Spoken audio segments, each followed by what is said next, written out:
আসসালামু আলাইকুম রহমতুল্লাহি অবরকাতুহ। সম্মানিত দর্শক, মে মাসের মাঝামাঝি সময় চলছে। মে মাসের বাকি যে দিনগুলো, এই দিনগুলো খুব ব্যস্ততায় বাঙালি কাটবে। সামনে পবিত্র ঈদুল আজহা।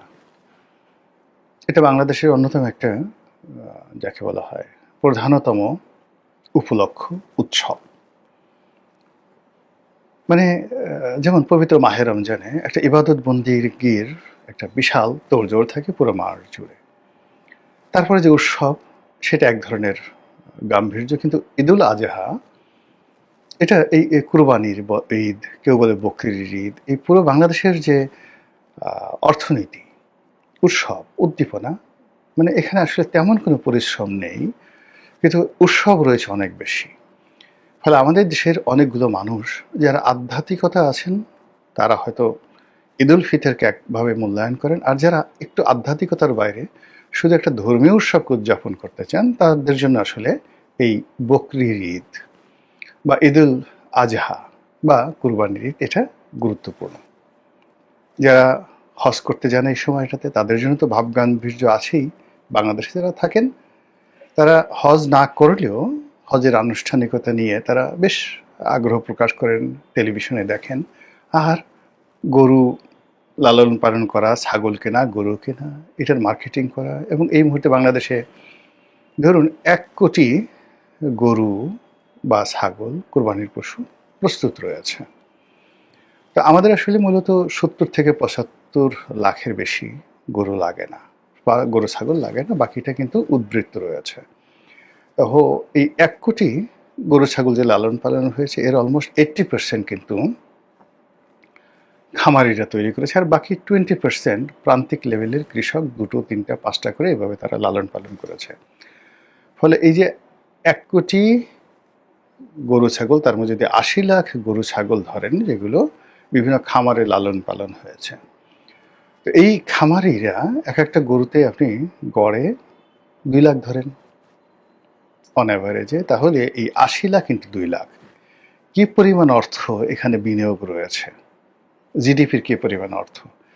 আর এগুলো তারা যখন কিনেছিল, এগুলোকে তারা খাওয়াচ্ছে, আবার এগুলো যখন বিক্রি করবে, বিক্রি করে আবার নতুন তারা কিনবে, সব মিলিয়ে এটা আমাদের অর্থনীতির একটা বিরাট, যাকে বলা হয় টানাপোড়েন, অর্থনীতির একটা বিরাট সময়। এই সময়টিতে যারা কুরবানি দিবেন তারা খুশি হবেন, ভালো কথা, কিন্তু যারা বিক্রি করবেন তাদের আনন্দটা আমাদের খুব বেশি দরকার। এখন সেই আনন্দ নিরানন্দ করার জন্য সেই পথে ঘাটে চাঁদাবাজি, তারপর গরুর হাটগুলোতে অমানবিক দৃশ্য, হঠাৎ করে গরুর যে বাজার, সে বাজার কমে যাওয়া, ছাগলের বাজার কমে যাওয়া, কৃষকদের যে কান্না, সব মিলিয়ে এটা একটা টান টান উত্তেজনা, সে বিশাল একটা উত্তেজনা। সেই উত্তেজনার মধ্যে ধরুন আমাদের মে মাসটা চলে যাবে, তাহলে মে মাসটার সময়টাতে আপনার কোনো রাজনীতি নিয়ে এই মুহূর্তে কোনো চিন্তা নেই, কিন্তু এই সময়টাতে চক্রান্ত হবে, প্রচণ্ড রকম চক্রান্ত হবে। তবু আমরা এই মে মাসটা বাদ দিলাম, তাহলে আমাদের মাস চলে কোনটা? জুন, জুলাই, আগস্ট, এই 3টি মাস। এই 3টি মাস এই সরকারের জন্য এসিড টেস্ট, সব দিক থেকে। ইতিবাচক অর্থে এসিড টেস্ট, নেতিবাচক অর্থেও এসিড টেস্ট, যদি আপনি পারফরমেন্স করতে চান। আর আপনি যদি গ্রহ, নক্ষত্র, এগুলোতে আপনি বিচার বিশ্লেষণ করেন, তাহলে এই 3টি মাস এই সরকারের জন্য অশনি সংকেত। কেন? তার আগে পবিত্র কোরআনের একটি আয়াত আপনাদেরকে শোনাই।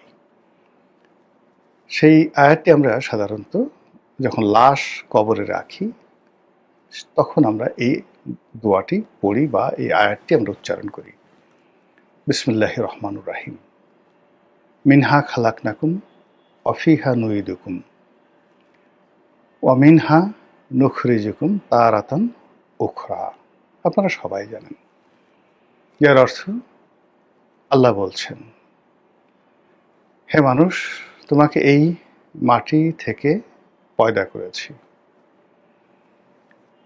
এই মাটির ভেতরেই বা মাটির মধ্যে তোমাকে এখানে গ্রথিত করা হলো, দাফন করা হলো, ঢুকানো হলো, আবার এখান থেকে তোমাকে বের করা হবে। তো দেখুন, মানুষের যেখানে উত্থান, ঠিক সেই জায়গাটাতে কিন্তু মানুষের পতন হয়। যে গর্তের মধ্যে থেকে আপনি বের হয়ে আসবেন, ঠিক সেই গর্তের মধ্যে আপনাকে যেতে হবে। আপনি আপনার জন্মটা দেখেন, আপনি যে জন্মের শুরুটি যেখানে হলো, যে মাতৃগর্ভে আপনার ভ্রূণ রচিত হলো আপনার বাবা মায়ের মিলনের ফলে, ঠিক সেই মাতৃগর্ভের থেকে আপনি যখন বের হয়ে আসলেন, আপনার সেই যেখানে আপনার ভ্রূণ ঢুকানো হয়েছিল, যে লজ্জা স্থান দিয়ে, সেই লজ্জা স্থান থেকে আল্লাহ আপনাকে বের করে আনলেন, শুরু এবং ওখান থেকে।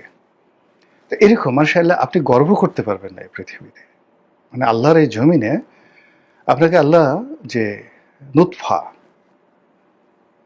বীর্য থেকে আপনাকে উৎপন্ন করা হয়েছে, কাজে আপনি অহংকার করতে পারবেন। আল্লাহ বলছে যে তোমাকে আমি এমন নুতফা থেকে তৈরি করেছি যা তোমার শরীর থেকে যদি বের হয়ে যায়, তোমার জন্য গোসল করা ওয়াজিব হয়ে যায়। আর এমন একটা জায়গাতে মূত্রনালী দিয়ে তোমার যে ভ্রূণ, এটা বের হয়েছে তোমার বাবার মূত্রনালী দিয়ে, আর এটা প্রবিষ্ট হয়েছে তোমার মায়ের মূত্রনালী দিয়ে। এবং তোমার মায়ের যে দূষিত রক্ত, যেটা হায়েজ নেফাস বলা হয়, ঋতুস্রাবের যে রক্ত, সেই রক্ত থেকে তোমাকে পয়দা করেছি সংমিশ্রণে মাতৃগর্ভের মধ্যে। এই জমিনে তুমি অহংকার করো না, অলা তামশি ফিল আরদি মারহা। এই জমিনে কখনোই তুমি অহংকার করো না। আফসোস, আমরা আমাদের জীবনের বা আমাদের উত্থানের যে শুরুটা, সেই শুরুটা আমরা ভুলে যাই। বলেন তো, আওয়ামী লীগের পতন কেন আগস্ট মাসে হতে হবে? শেখ হাসিনার পতন কেন আগস্ট মাসে হতে হবে? শেখ হাসিনার উপর গ্রেনেড হামলা কেন আগস্ট মাসে হতে হবে? বঙ্গবন্ধুর হত্যাকাণ্ড কেন আগস্ট মাসে হতে হবে?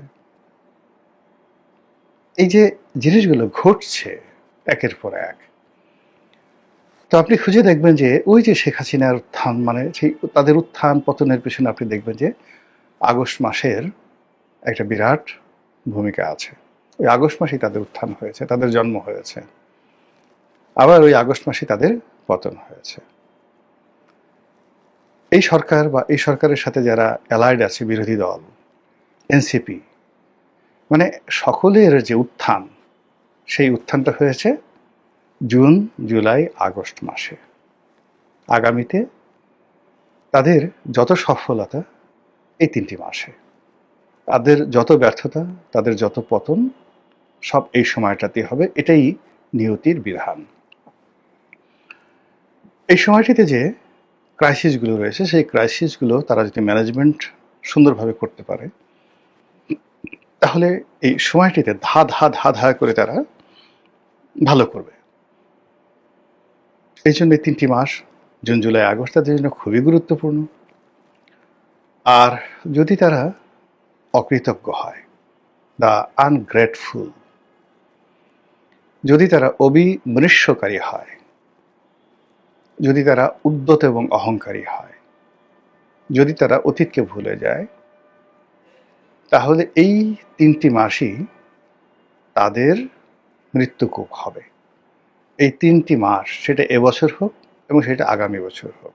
1, 2 নম্বর হলো যে এইটা তাদের প্রথম বাসর।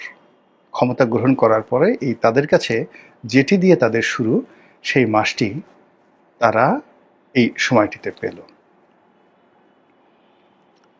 ফলে আপনি জাস্ট একটা উদাহরণ দিই, ডক্টর মোহাম্মদ ইউনূসের যে পতন হলো, তার উত্থান হলো আগস্ট মাসের 8 তারিখে 2024। তার পতন যে শুরু হলো, সেটা 2025 সনের জুন মাসে। June, July, August, final. He is no more in the politics. আর বাকি যে সময়টা, সেটা হলো আগস্ট, সেপ্টেম্বর থেকে একেবারে তার ক্ষমতার যে হস্তান্তর পর্যন্ত সময়। তাকে তো হস্তান্তর করার সুযোগই দেওয়া হয়নি। এই ঘটনাটা কিন্তু ওই সময়টাতে ঘটেছে। এর কারণটা হলো 2024 সনের যে আগস্ট মাসে তিনি যে ক্ষমতা লাভ করলেন, ফ্রম দ্য ডে ওয়ান তিনি বিনয় ছিলেন না। তিনি যে দয়াপ্রাপ্ত হয়েছেন আল্লাহর পক্ষ থেকে, জনগণ যে তাকে আল্লাহর হুকুমে তার হাতে ক্ষমতা তুলে দিয়েছে, তিনি ওয়াম্মা বিনিয়ামতে এই রব্বিকা ফাহাদ্দিস এই শব্দটি স্মরণ করেন। এয়ারপোর্টে পা দিয়েই তিনি বলেছেন, আমার কথা মানতে হবে।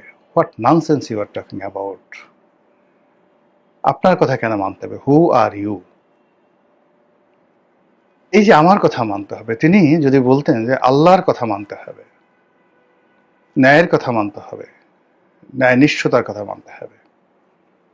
2 নম্বরে তিনি যে কাজটি করলেন, he has collected all of the stupid and nonsense people. They were not belongs to him in time of crisis. তার প্রমোদ সঙ্গী যারা ছিল, তার আনন্দের সঙ্গী যারা ছিল, এবং যাদেরকে আপনি প্রমোদ বালক বা প্রমোদ বালিকা বলতে পারেন, প্রমোদে ঢালিয়া দিনু তোরে, এরকম সেই প্রমোদ বালক এবং প্রমোদ বালিকাদেরকে তিনি এই যে তার যে সফলতা, সেই সফলতার সুখ উপভোগ করার জন্য তিনি তাদেরকে ডেকে আনলেন। ফলে কি হলো, ফলাফল ভালো এলো না। ফলাফল ভালো এলো না, যা হওয়ার তাই হলো। ঠিক একই অবস্থা যদি জনাব তারেক রহমান সাহেবের জীবনে ঘটে থাকে, একই অবস্থা যদি ডক্টর শফিকুর রহমানের জীবনে ঘটে থাকে, একই অবস্থা যদি এনসিপির জীবনে ঘটে থাকে, ফলাফল শেখ হাসিনার জন্য যেটা হয়েছে, তিনি বিনা ভোটে নির্বাচিত হলেন, হওয়ার পরে বললেন আমি বিজয়ী হয়েছি। তিনি রাতের ভোটের নির্বাচনে হলেন, বলেন যে আমি জনপ্রিয়তার সর্বোচ্চ শিখরে, মানুষ সবচেয়ে বেশি ভোট দিয়েছে। সমস্ত মানুষদেরকে সেই তিনি মনে করলেন যে দে আর অল স্টুপিড, ওদের জন্মই হয়েছে আমার মিথ্যা কথা শোনার জন্য। আবার সারা দেশের মানুষ একত্র হয়ে তাকে তাড়িয়ে দিল। যে উদ্যত স্রোত, এই যে গণভবনে গিয়ে তাদের যে ক্রোধ দেখিয়েছে, এই ক্রোধ, এই লোক সব জামাতের না, সব এনসিপির না, সব ইউনূসের না, সাধারণ মানুষের ক্রোধ ছিল। 90% অর্গানাইজ করেছে ডিপ স্টেটের লোকজন আছে, বাট 90% লোক